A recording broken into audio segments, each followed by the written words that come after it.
৪৭তম মার্কিন প্রেসিডেন্ট হিসেবে ২০ জানুয়ারি শপথ নেবেন ডোনাল্ড ট্রাম্প। প্রেসিডেন্টের অভিষেক অনুষ্ঠানে ক্যাপিটল বিল্ডিংয়ে জাঁকজমকপূর্ণ অনুষ্ঠানের আয়োজন করা হয়। তবে এবার ক্যাপিটলের উদ্যানে নয়, বরং ভবনের কক্ষে হবে শপথ গ্রহণ ও অন্যান্য বক্তৃতা পেশের কর্মসূচি। আগামী সপ্তাহে ওয়াশিংটনে তীব্র ঠান্ডা পড়ার পূর্বাভাস রয়েছে। সে কারণে এই সিদ্ধান্ত নেওয়া হয়েছে। শপথ গ্রহণের অনুষ্ঠানের কুচকাওয়াজও ক্যাপিটলের ভেতরে করা হবে বলে জানা গেছে। এর আগে ৪০ বছর আগে ১৯৮৫ সালে প্রবল ঠান্ডার কারণে ইনডোরে মার্কিন প্রেসিডেন্ট হিসেবে শপথ নিয়েছিলেন রোনাল্ড রিগান। নিজের ট্রুথ সোশ্যাল মিডিয়া প্ল্যাটফর্মে ট্রাম্প একটি বিবৃতি দিয়ে জানিয়েছেন, বিশিষ্ট ব্যক্তি ও অতিথিদের ক্যাপিটালে আনা হবে। এটি সবার জন্য, বিশেষ করে বৃহৎ টিভি দর্শকদের জন্য খুব সুন্দর একটি অভিজ্ঞতা হবে। ঐতিহাসিক ঘটনা লাইভ দেখার জন্য এবং প্রেসিডেন্সিয়াল প্যারেড আয়োজনের জন্য ক্যাপিটল ওয়ান এরিনা খোলা হবে। শপথ গ্রহণের পর আমি ক্যাপিটল ওয়ানে জনতার সাথে যোগ দেব। আবহাওয়ার পূর্বাভাসে বলা হয়েছে, এই অভিষেক বিগত ৪০ বছরের মধ্যে সবচেয়ে শীতলতম হবে।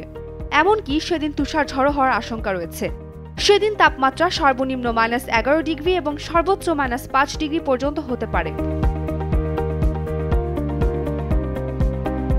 ট্রাম্প আরও লিখেন, এই তাপমাত্রার মধ্যে তিনি কোনোভাবেই কাউকে আহত দেখতে চান না। শত শত আইন প্রণেতারা থেকে শুরু করে ফার্স্ট রেসপন্ডার্স, পুলিশ, ঘোড়া ও হাজার হাজার সমর্থকদের বাইরে থাকা সত্যিই বিপজ্জনক।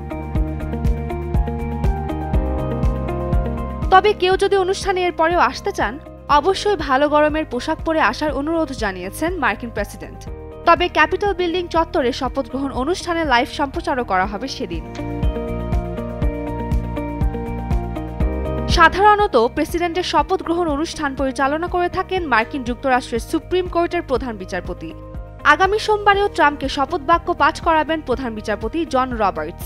এর আগেও ট্রাম্প প্রেসিডেন্ট হওয়ার সময় তিনি শপথ বাক্য পাঠ করিয়েছিলেন। সোমবার প্রবল শীতের পূর্বাভাস রয়েছে ওয়াশিংটন ডিসিতে।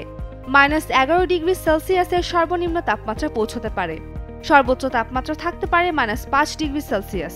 শুধু তাই নয়, ঘন্টায় গড়ে 10 থেকে 20 মাইল বেগে বাতাস বইতে পারে সেদিন। ওই বাতাসের জেরে অনেকে অসুস্থ হয়ে পড়তে পারেন। তাই রুদ্ধদ্বার শপথ গ্রহণে সকলেই সুরক্ষিত থাকবেন বলে জানান ট্রাম্প। উম্মে রুম্মান ক্রান্তি, ডেইলি সান।